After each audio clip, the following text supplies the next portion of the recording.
반갑습니다. 하나님을 예배하는 하나님 나라 백성들을 예수님의 이름으로 축복합니다. 이 영상은 오프라인 예배 혹은 실시간 온라인 예배에 참여하지 못한 분들을 위해서 마련한 것입니다. 우리 세우는 교회는 각양 다양한 모습으로 하나님을 예배하는 하나님 나라 백성들을 축복하고 응원하며 또한 지원합니다. 우리 힘써 우리 하나님을 예배할 수 있기를, 하나님께서 받으실 만한 예배를 올려드리는 예배자가 될 수 있기를 바랍니다. 자, 그럼 오늘 하나님께서 우리에게 주신 말씀은 마태복음 24장 15절부터 35절까지입니다. 각자의 자리에서 함께 본문을 읽겠습니다. 그러므로 너희가 선지자 다니엘이 말한 바 멸망이 가증한 것이 거룩한 곳에 선 것을 보거든 읽는 자는 깨달을진저 그때에 유대에 있는 자들은 산으로 도망할지어다. 지붕 위에 있는 자는 집 안에 있는 물건을 가지러 내려가지 말며 밭에 있는 자는 겉옷을 가지러 뒤로 돌이키지 말지어다.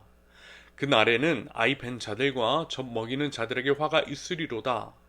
너희가 도망하는 일이 겨울에나 안식일에 되지 않도록 기도하라. 이는 그때에 큰 환란이 있겠음이라. 창세로부터 지금까지 이런 환란이 없었고 후에도 없으리라. 그 날들을 감하지 아니하면 모든 육체가 구원을 얻지 못할 것이나 그러나 택하신 자들을 위하여 그 날들을 감하시리라. 그때에 사람이 너희에게 말하되 보라 그리스도가 여기 있다 혹은 저기 있다 하여도 믿지 말라. 거짓 그리스도들과 거짓 선지자들이 일어나 큰 표적과 기사를 보여 할 수만 있으면 택하신 자들도 미혹하리라. 보라 내가 너희에게 미리 말하였노라. 그러면 사람들이 너희에게 말하되 보라 그리스도가 광야에 있다 하여도 나가지 말고 보라 골방에 있다 하여도 믿지 말라. 번개가 동편에서 나서 서편에서 번쩍임 같이 인자의 임함도 그러하리라. 죽음이 있는 곳에는 독수리들이 모일 것이니라. 그날 환난 후에 즉시 해가 어두워지며 달이 빛을 내지 아니하며 별들이 하늘에서 떨어지며 하늘의 권능들이 흔들리리라. 그때에 인자의 징조가 하늘에서 보이겠고 그때에 땅의 모든 족속들이 통곡하며 그들이 인자가 구름을 타고 능력과 큰 영광으로 오는 것을 보리라. 그가 큰 나팔 소리와 함께 천사들을 보내리니 그들이 그의 택하신 자들을 하늘 이 끝에서 저 끝까지 사방에서 모으리라. 무화과 나무에 비유를 배우라. 그 가지가 연하여지고 잎사귀를 내면 여름이 가까운 줄을 아나니 이와 같이 너희도 이 모든 일을 보거든 인자가 가까이 곧 문 앞에 이른 줄 알라. 내가 진실로 너에게 말하노니 이 세대가 지나가기 전에 이 일이 다 일어나리라. 천지는 없어질지언정 내 말은 없어지지 아니하리라. 아멘. 오늘 본문은요 어제 새벽 말씀과 이어지는 것으로서 마지막 때에 관한 내용입니다. 그것이 1차적으로는 주후 70년경 로마군에 의해 자행된 예루살렘 파괴에 관한 메시지를 담고 있습니다. 예를 들어 15절부터 언급하고 있는 멸망에 가증한 것이 거룩한 곳에 선 것을 보거든 으로 시작하는 이야기 등이 바로 그것인데요. 그 일이 역사상으로 실제 벌어졌음을 우리는 확인할 수가 있습니다. 그러면서 그때는 무조건 예루살렘 성을 탈출해야 한다라고 하시죠.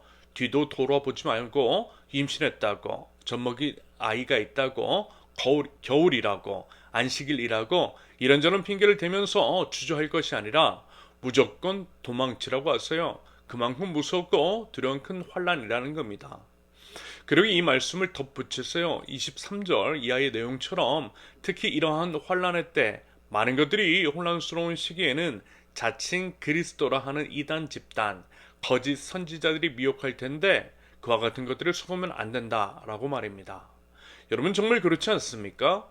역사적으로도 이와 같은 일들이 자주 있었는데요. 세상이 뒤숭숭할 때 예를 들어 정권이 교체되거나 외세의 침략 같은 것들이 있었던 시기, 그래서 사람들이 이제 불안과 두려움이 가중된 때에 그러한 인간의 연약함을 이용해서 사익을 추구하고 안 그래도 힘들고 약한 사람들을 사지로 몰아넣는 이단 사이비 사교 집단이 활개를 쳤던 것들을 볼 수가 있습니다.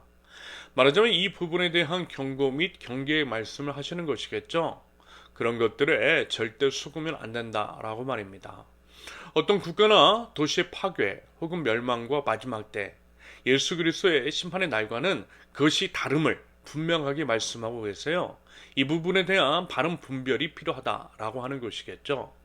여러분 부디어 바른 분별이 있으실 수 있기를 바랍니다. 바른 분별에 따른 믿는 자로서의 바른 태도, 바른 삶의 자세가 우리에게 필요하다라는 겁니다. 특히 여러 징조나 징후들이 보이고 있을 때 불안과 두려움, 그 외에 이제 여러 힘듦과 어려움이 가중되는 지금 이 시대에 현실 도피적인 마음과 생각으로 분별력 없이 행동해서는 아니 될 것입니다. 아무튼 이제 이렇게 오늘 본문은 먼저 주후 70년경의 로마군 침공 및 예루살렘 성 파괴에 대한 예언을 담고 있고요. 아울러 그러한 것들을 우리 주 예수 그리스도의 재림, 즉 마지막 때에 관한 것으로도 해석할 수 있겠습니다. 여러분 보통 성경의 진술 방식이 이러합니다. 영원하지 않은 이 땅에서의 현재와 머지않은 미래에 대한 계시를 통해서 언제 있을지 모를 마지막 때, 심판의 날, 영원한 하나님 나라의 도래 같은 것들을 이야기하고 또 준비하게 합니다. 오늘 본문 같으면 로마군의 예루살렘 침공을 통해 마지막 때를 언급하시고 인지케 하시며 준비할 수 있도록 하신다라는 거예요. 아직은 마지막 때가 아닐 수 있지만 심판의 날에는 이와 같은 어려움과 고통, 환난 같은 것들이 있을 것이되 그보다 훨씬 심할 것이니 마음을 단단히 먹고 믿음을 온전하게 붙들어 끝내 이기는 자가 되라는 거죠. 믿음의 경주를 끝까지 완주하여 영광의 면류관을 쓰라는 권면과 당부 그리고 격려의 말씀입니다. 여러분 우리 하나님은요 우리 한 사람도 낙오함 없이 구원의 완성을 이루길 원하시고요. 모든 사람이 구원받기 원하시는 사랑의 아버지 하나님이십니다. 여러분 우리 부디 그 하나님의 사랑과 은혜 그리고 그 기대에 부응하여 구원을 이루고 끝내 이기는 자가 될 수 있기를 우리 모두 함께 아름다운 하나님 나라에 다 같이 입성할 수 있기를 그러기 위해서 우리 개개인 스스로 우리 주 예수 그리스도를 힘써 붙들고 또한 우리 예수님 안에서 서로를 붙들어 줄 수 있기를 기대합니다. 여러분 혼자서는요 힘들 수 있고요 혹 넘어질 수 있어요.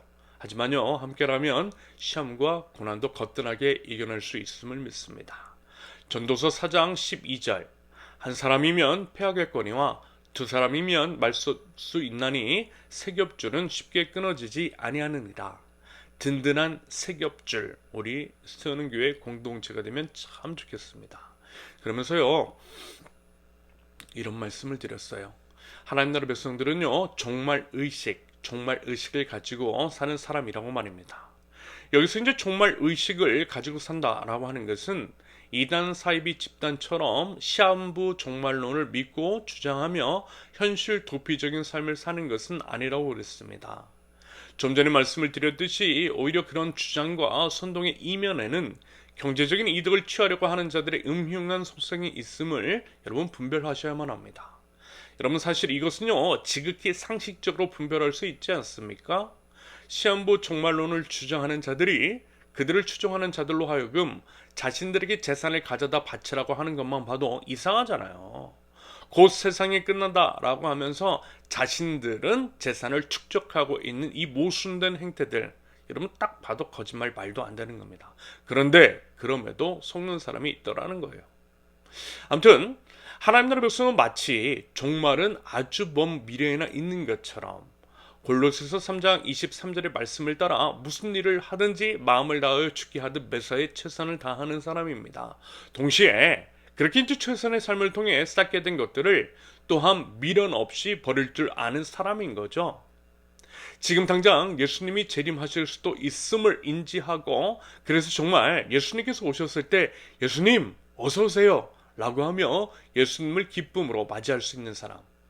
영원에 비해 영원하지 않은 것들, 하늘의 것에 비해 이 땅의 것들을 배설물과 같은 것으로 여길 줄 아는 사람이 하나님 나라 백성, 진정한 믿음이 있는 자, 종말 의식을 가지고 사는 사람이라는 말씀입니다.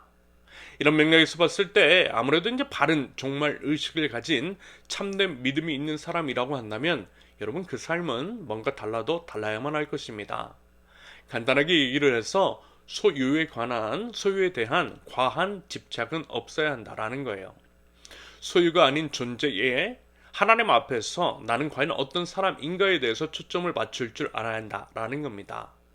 이런 맥락에서 우리 이제 소유에 관한 태도, 우리의 소유에 대한 태도, 그리고 이와 관련한 지출의 방향성은요, 결국 우리의 믿음을 증명하고 우리의 시선이 어디에 머물러 있는지를 드러냅니다.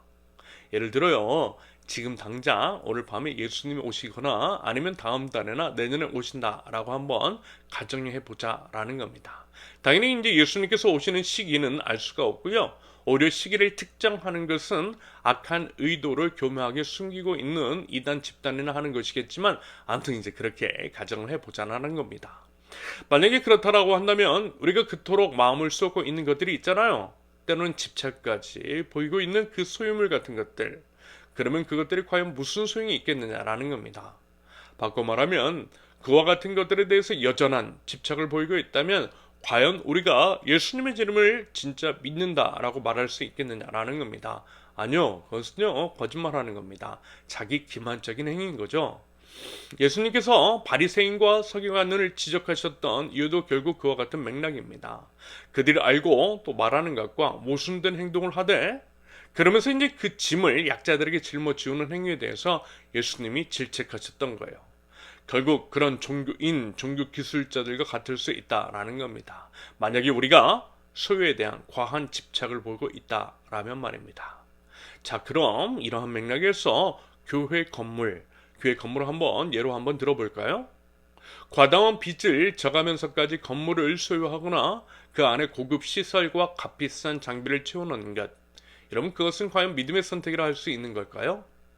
솔직히 예수님의 재림은 차치하고서라도 기독교 인구가 급감하고 있는 것, 그 외에 인구 통계학적으로도 대한민국 전체 인구가 감소하는 지금 이 상황 속에서 여전히 건물의 크기와 외형에 집착을 하고 건물 건축에 목매달고 있는 것이 과연 하나님 나라의 신앙을 가지고 있는 자들, 예수님의 재림을 준비하는 이들의 올바른 태도일 수 있겠느냐라는 겁니다. 그러면서 이런 식으로 생명 없는 것들을 소유하는 것에 대해서는 과한 지출을 하고, 정작 생명을 살리는 일들에 대해서는 인색하며 생명을 살리는 쪽에 지출은 줄여나가고 있다면 그것이 과연 믿음에 따른 선택이라 할 수 있겠느냐라는 겁니다. 아니요, 그건요, 믿음 아닌 겁니다. 하나님 팔아 장사하는 거예요. 거짓말하는 겁니다.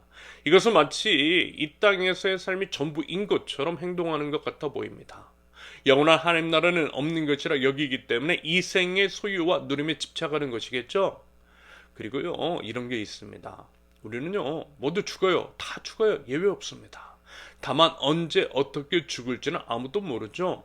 흔히들 하는 이야기로 태어나는 것에는 순서가 있어도 죽는 것에는 순서가 없는 겁니다.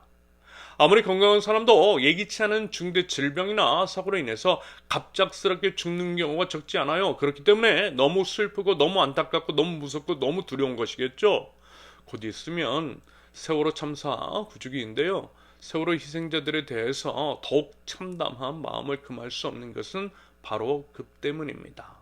이태원 참사도 그렇고 예기치 않은 모든 죽음에 대해서 그러하고, 특별히 충분히 막을 수 있었음에도 불구하고 끝내 지켜주지 못한 부분에 대해서 너무 슬프고 너무 미안한 마음이 있는 겁니다.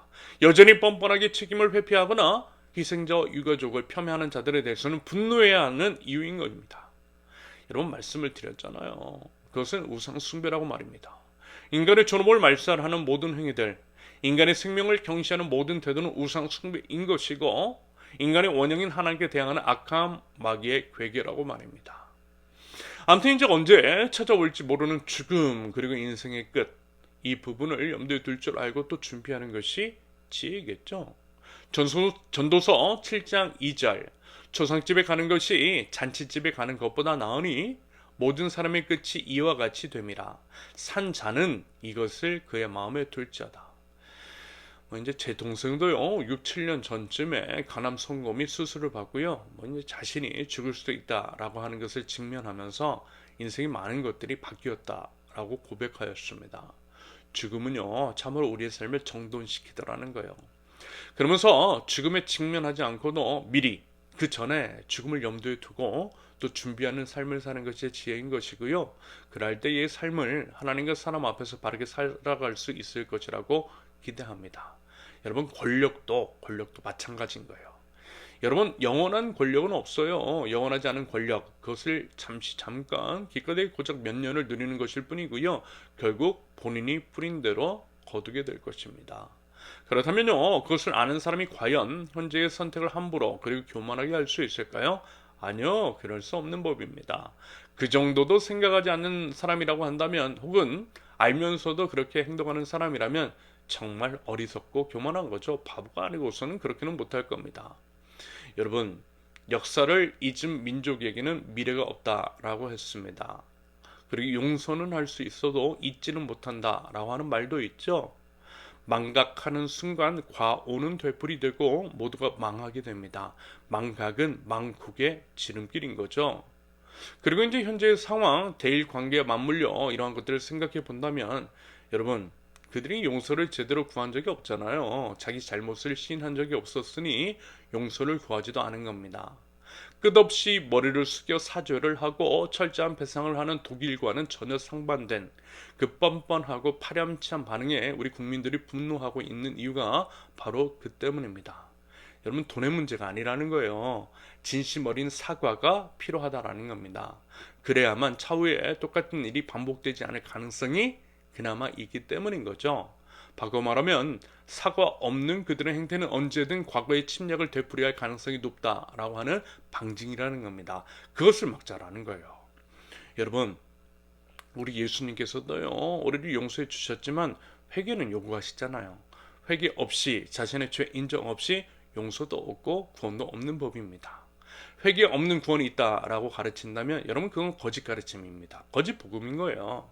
예수님은 이미 용서해 주시고 구원의 길을 이미 활짝 열어주셨지만 그것이 유효하려면 우리 쪽에서의 철저한 회개가 필요하다라는 겁니다. 마찬가지라는 거예요. 더불어 대일 관계에 있어서 우리 하나님 나라 백성들이 목소리를 높여야 하는 이유, 하나님 나라 차원에서 그것의 정당성은 그것이 하나님의 정의와 관련된 것이기 때문입니다. 성경적인 정의는 약자에 대한 하나님의 끈질긴 편애라고 그랬어요. 하나님은 약자의 편에 서 계시다라는 거죠. 고아와 과부, 나그네를 돌보라는 표현에 반복되는 언급, 그리고 이스라엘 심판의 근거로 그 부분을 지키지 않은 것을 말씀하시는 것은 바로 그 부분을 증명하고 있습니다. 그러므로 하나님을 왕으로 모시는 하나님 나라 백성이라면 당연히 약자의 편에 서는 것이 맞는 것이겠죠. 그러면서 요즘 한국 상황이 돌아가는 것을 보면 과거에 왜 나라를 빼앗겼는지 이해가 가요. 결국 가진 자들의 무지, 권력자들과 지식인들의 직무유기, 그 안에 도사린 그들의 탐욕 때문인 거죠. 여러분, 사실 가진 자들은 나라를 빼앗겨도요, 별 문제가 되지 않아요. 손해보지 않습니다. 오히려 나라가 혼란스러운 상황 가운데에 그들은 부를 더욱 축적할 수가 있고 더욱 권력은 공고해졌습니다. 친일파들은 여전히 떵떵거리고 살고 있는 이유인 거죠.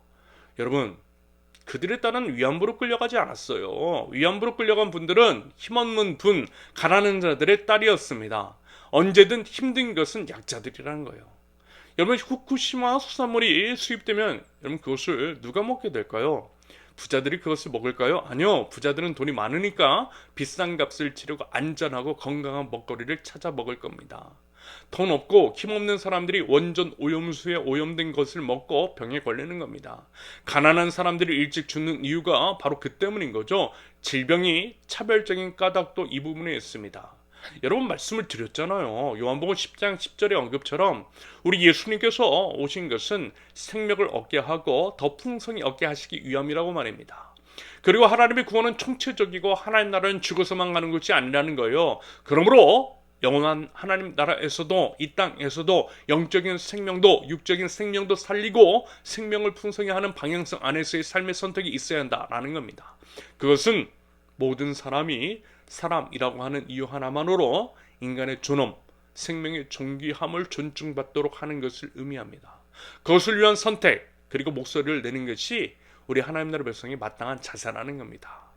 세월호 참사, 이태원 참사의 희생자들, 그 여러 재난의 희생자들 가운데에 부자나 권력자들의 자녀나 식구들이 있었다면 여러분, 글쎄요, 그들이 그런 식으로 참사에 대처하지는 않았을 것 같습니다. 힘 없고 돈 없어서 희생된 곳일 수 있다라는 거예요. 사람으로서가 아니라 개, 돼지 취급을 하기 때문에 하찮게 여기는 것이고, 이런 일들이 우리 사회 안에 끊이지 않고 있는 것이며, 그렇기 때문에 생명을 주러 오신 예수님을 따르는 우리 하나님 나라 백성들이 맞다라고 한다면 이 악한 세상을 향해서 그건 아니다, 그래서는 안 된다, 라고 외쳐야만 하는 겁니다. 왜요? 모든 생명은 차별 없이 소중하니까. 모든 사람은 하나님의 형상을 따라 지음받은 존귀한 존재이니까. 한 가지만 더 말씀을 드려볼까요? 마태복음 5장 9절. 화평하게 하는 자는 복이 있나니 그들이 하나님의 아들이라 일컬음을 받을 것이며. 방금 말씀 산상수훈에서 화평케 하는 자는 하나님의 아들이라고 우리 예수님께서 분명하게 말씀하셨습니다. 하나님의 자녀들은 평화의 사도라는 거예요. 그러면서 이제 평화는 이런 거죠. 싸웠을 때 화해시키는 것. 이것은요 소극적인 평화입니다. 반면에 싸움이 없는 평온한 상황 속에서도 싸움이 일어날 수 있는 여지를 아예 막는 것, 그것을 위해서 애쓰는 것, 제도와 시스템을 만드는 것, 이것은요 적극적인 평화의 범주에 해당됩니다. 그리고 여러분 한번 생각해 보세요. 전쟁이 일어나면 과연 누가 희생양이 될까요? 약자입니다. 돈 없고 힘없는 사람이겠죠.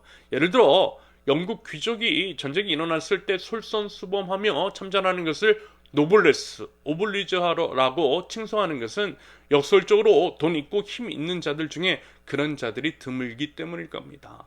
예외적이고 특별한 경우라는 거예요. 여러분 우크라이나 전쟁 보세요. 돈 없고 힘 없는 젊은이들을 전쟁판에 사지로 몰아넣었습니다. 그러면서 이제 전쟁의 장본인인 푸틴에 따르면 어땠어요? 휴양지에서 휴양이나 하고 있더라는 거예요. 같은 맥락으로 한반도의 전쟁이 일어나면 과연 누가 희생될까요? 마찬가지라는 겁니다. 힘 있고 돈 있는 집의 자식들은요. 전쟁이 없는 상황 속에서도 어떻게 해서든 병력을 기피하려고 하잖아요. 하물며 평시에도 그러는 판에 전쟁이 난다면 과연 그들 자식들을 사지로 몰아넣을까요? 아니요. 온갖 수단과 방법을 가리지 않고 해외 안전한 곳으로 피신시킬 겁니다. 전쟁 나기도 전에 가장 먼저 도망할 거예요. 여러분 그래서라도 어떻게 해서든 전쟁을 막아야 하는 것이고요. 한반도의 평화 무드를 조성해야 하는 겁니다. 바꿔 말하면 전쟁 분위기를 고조시키는 것은 악한 것일 수 있다는 거예요. 아무리 그래도 하나님 나라 백성이라고 한다면 강대강 분위기를 조성하고 미디가 미사일을 한 방 쐈으니까 나는 10방 쏘겠다라는 식으로 나가면 안 된다라는 겁니다. 전쟁이 아닌 평화를 지향해야 한다라는 겁니다. 한편 이제 우리 사회 안에 내재된 불안의 요소들, 평화를 해치는 중요한 요인 중에 하나는 분명 불평등의 문제라고 그랬습니다. 불평등이 극대화되면 갈등이 심화될 수 없다라는 거예요. 과거 역사를 보세요. 부자는 토할 때까지 먹는데 가난한 사람들은 먹을 것이 없어서 자기 자식까지 잡아 먹어야 하는 지경이 이르렀을 때 갈등은 극대화되고 그래서 이제 폭발하고 갈등이 일어났습니다. 평화가 깨졌다라는 거예요. 불평등은 불만과 불만족, 갈등과 전쟁을 유발할 가능성이 높다라는 겁니다. 그러므로 불평등의 문제에 대해서도 관심을 기울이고 그것을 해소하기 위해서 하나님 나라 차원에서 머리를 맞대는 것이 필요하겠죠. 최저임금이라든지 기본소득 논의라든지 이런 부분에 대해서도 관심을 기울이는 것은요. 적극적인 평화를 꾀하는 길이라 할 수 있겠습니다. 환경 문제도 마찬가지겠죠. 재난도 지극히 불평등하다라고 하는 것. 여러분 아주 쉽게 얘기를 하면요. 홍수 났을 때 가장 먼저 피해를 당하는 사람은 펜트하우스에 사는 사람이 아니라는 거예요. 강 주변에 사는 빈민들, 동남아 지역에 가면 하천 주변에 불안정하고 위태로운 가옥을 짓고 사는 사람들이 있는데 물난리가 나면 그분들부터 희생이 되더라는 겁니다. 여러분 무슨 말씀인지 아시겠죠? 우리를 둘러싼 여러 사회 문제에 대해서도 관심을 가지고 그에 대해서 목소리를 낼 줄 알고 구체적인 대안 마련 및 실천을 해야 하는 것은 이것이 바로 평화를 만들어 나가는 하나님의 아들들이 해야 할 일이요. 하나님의 정의를 세워나가고 하나님 나라 가치를 구현해내는 구체적인 일이기 때문입니다. 약자들에 대한 하나님의 끈질긴 편애라고 하는 하나님의 정의를 실현하고 하나님 나라 가치가 녹아들어간 시스템을 만들어 나가는 것. 그럼으로써 하나님의 정의가 실현된 하나님의 나라를 이뤄나가는 것. 여러분 하나님 나라는요 말이 아니라 하나님의 말씀을 따라 행할 때에 드러나는 하나님의 역사입니다. 그리고 또한 기도는 행동인 거죠. 하나님 나라를 진심으로 기도하는 자는 구체적인 행동으로 기도를 이루어갈 것입니다. 그리고 이러한 구체적인 실천이야말로 삶으로 증명되는 믿음인 것이고요. 마지막 때를 준비하는 하나님 나라 백성의 마땅한 삶의 태도라는 겁니다. 내 이웃을 내 몸과 같이 사랑하는 구체적인 실천을 통해서 우리가 진정 예수 그리스도를 따르는 참된 그리스도인임을 증명해낼 수 있다는 거예요. 여러분 말씀드렸잖아요. 우리는 시한부 종말론자가 아니라 마지막 때가 있음을 믿는 사람이 돼 매일의 삶 속에서 최선을 다하는 삶을 살고 우리가 서 있는 곳에서 하나님의 나라를 이루어가는 사람이라고 말합니다. 그러면서 마지막 때가 언제인지 알려고 하고 그 시기가 어느 때인지를 맞추려고 하기보다는 게다가 이제 답도 나오지도 않고 당연히 하나님의 뜻도 아닌 것들이 시간과 에너지를 낭비하는 것이 아니라 하나님 나라 백성답게 사는 것이 지혜라고 그랬습니다. 하나님의 뜻이 바로 그런 것이라고 그랬어요. 그것 하자라고 제안을 드리는 겁니다. 여러분 진짜 하나님 나라 백성은요 시한부 종말론자처럼 현실을 도피하는 사람은 아닙니다. 오히려 어둡고 냄새나는 세상 속으로 들어가는 거예요. 우리 예수님께서 성육신 하셔서 이 땅에 오신 것처럼 말입니다. 그래서 하늘의 미랄이 되어 생명의 열매를 맺는 겁니다. 소금과 빛의 역할을 하는 거예요. 과연 우리의 그 작은 행동이 무슨 소용이 있을까? 무슨 열매를 맺을까를 고민하는 것이 아니라 그저 우리 주님 먼저 본을 보여주셨던 것처럼 생명의 씨앗을 뿌리는 겁니다. 이것이 바로 진짜 믿음인 것이고 마지막 때를 준비하는 가장 최선의 길임을 믿습니다. 마지막으로 여러분 과거 이제 중세시대 때에 흑사병이 온 세상을 덮쳤을 때 그때는 마치 흡사 이제 마지막 때와 같았을 겁니다. 예수 그리스도의 재림의 때는 아니었지만 흡사 마지막 때와 같았을 거예요. 그 당시 인구의 3분의 1이나 죽어가는 상황 뭐 이런 난리가 없었던 거죠. 그러면서 먼저는요 그로 인해서 이제 교권이 무너졌어요. 쉽게 말씀을 드리면 기도로 패스트가 안 없어지더라는 거예요. 기도했는데 치료가 안 되더라는 겁니다. 성직자들도 흑사병에 걸리고 죽더라는 겁니다. 그러다 보니 사람들이 신앙에 대해서 교회의 가르침에 대해서 의구심을 갖기 시작했던 겁니다. 말하자면 이러한 현상이 르네상스, 즉 중세의 문예 부흥 운동에 더 불을 붙였다라고 하는 이야기도 있습니다. 반면에 비록 소수이긴 하지만 진정한 신앙인들도 있었습니다. 그들은요 감염의 위협을 무릅쓰고 환자들을 돌봤어요. 그들이 그렇게 했던 것은 죽음 이후에 영생이 있음을 믿었고 자기 목숨을 버리셔 생명을 주신 예수 그리스도를 믿는 믿음이 그들 안에 있었기 때문이겠죠. 그들을 지켜보았던 사람들은 그들을 통해서 예수님을 보았습니다. 하나님의 나라, 하나님 나라 복음, 하나님 나라 신앙이 무엇인지를 알 수가 있었습니다. 우리 기독교 신앙, 하나님 나라 복음이 지금까지 이어져 올 수 있었던 이유가 되었던 겁니다. 그리고 우리 신앙이 마지막 때까지 건재할 수 있는 이유는 바로 그와 같은 믿음, 진짜 믿음으로 하나님 나라를 준비했던 신앙의 선배들, 진짜 신앙인들 때문이겠죠. 우리도요 그런 믿음 갖자라는 겁니다.